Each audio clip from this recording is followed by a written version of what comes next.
Good evening. You're watching live pictures coming to you from London, where a procession has begun, where the coffin carrying Queen Elizabeth II's body is now on its way from Buckingham Palace to Westminster Hall, where it is going to lie in state for the next 4 days. The public will be able to pay their last respects to the late Queen before her state funeral that takes place on Monday. And these are the pictures that will make the front pages of the papers tomorrow. King Charles with his sons, Princes William and Prince Harry, walking behind the Queen's coffin there in scenes reminiscent of the time that they walked behind Princess Diana's coffin all those years ago.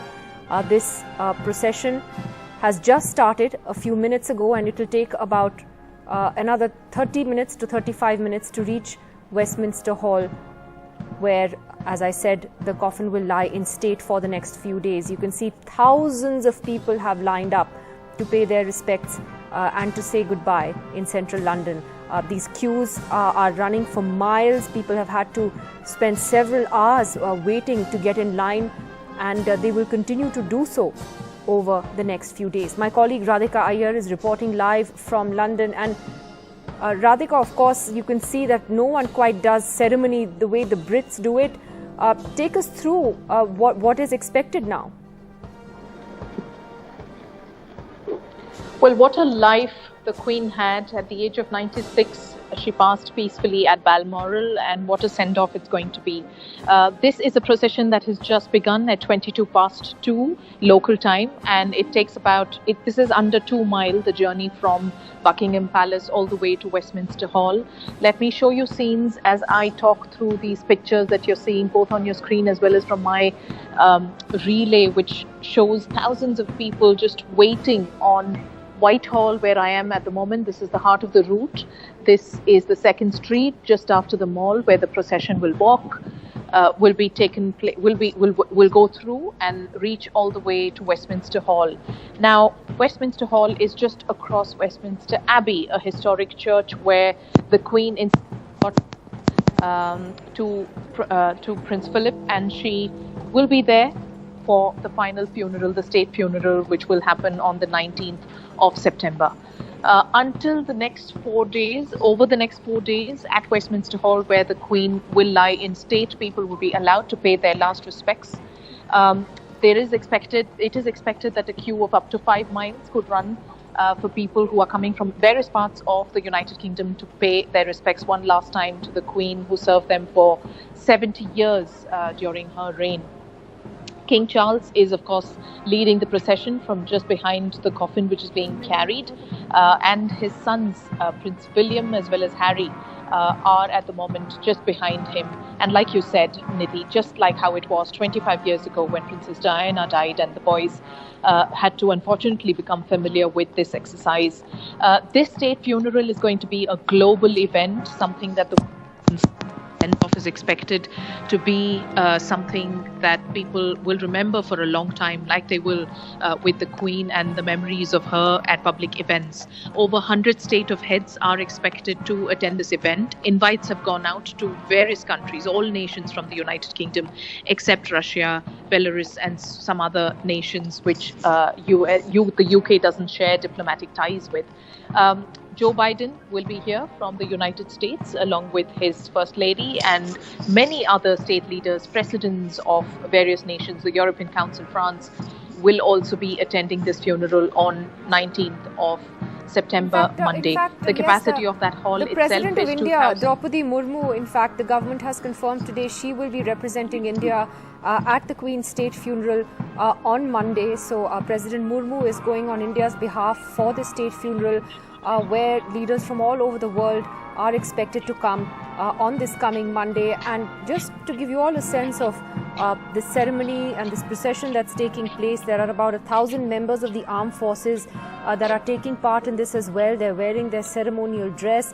As Radhika was also pointing out, you have King Charles, formerly Prince Charles, who's leading the procession, walking right behind his mother's coffin there, along with his siblings. Princes Andrew and Edward and Princess Anne are also there, walking behind the coffin. And then just behind them, Prince William now the Prince of Wales, and Prince Harry.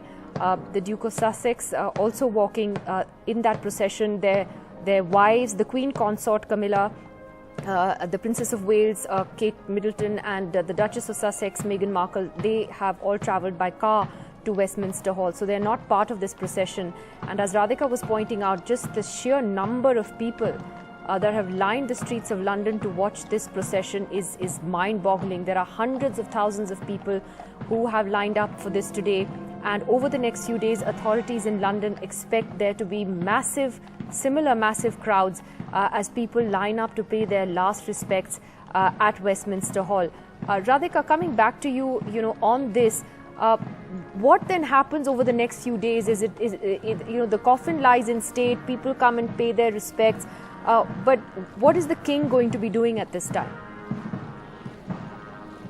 Well, he will be guarding the coffin. That is confirmed, that the king will be standing by, guarding the coffin, stand just next to the coffin, also receive condolence messages from people who won't be able to, of course, physically meet him.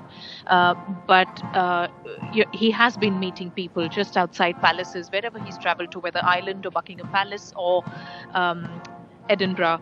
He has been collecting condolences messages, and we hear from sources in the royal family that he is feeling very comforted with the fact that people have come from far away to leave messages, greetings, t-shirts, family memorabilia, all in memory of the Queen, as well as flowers and so on.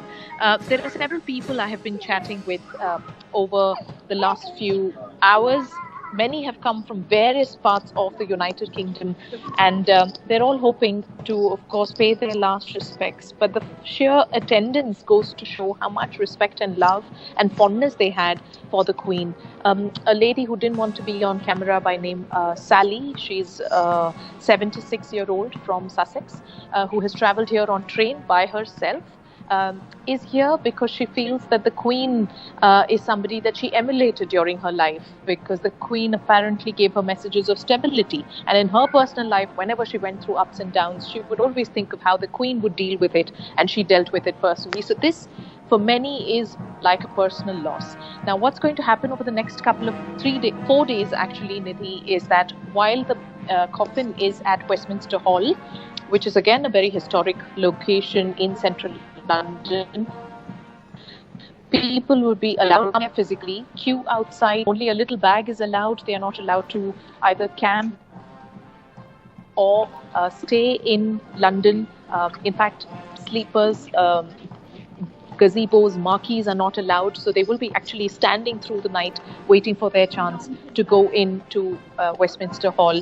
And with these kind of security arrangements that are in place, all of these ceremonies will take place, and it will go on till the 19th of September. And at 11 a.m.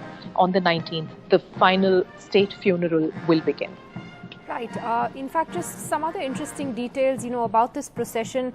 I don't know if many people noticed, but one of the things that's standing out today is the fact that Prince Andrew and Prince Harry are not wearing their military uniforms. And there are different reasons for that. Prince Harry, of course, is no longer a working member of the royal family when he decided to step back with his wife a couple of years ago.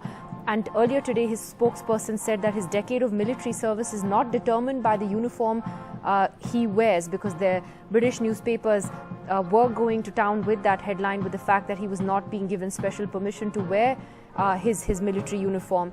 And Prince Andrew, of course, is also no longer a working royal. He lost all his military titles earlier this year after being accused in a sexual assault lawsuit in the US, which he settled and has also denied any wrongdoing. So that's just an interesting aside as to what is going on here.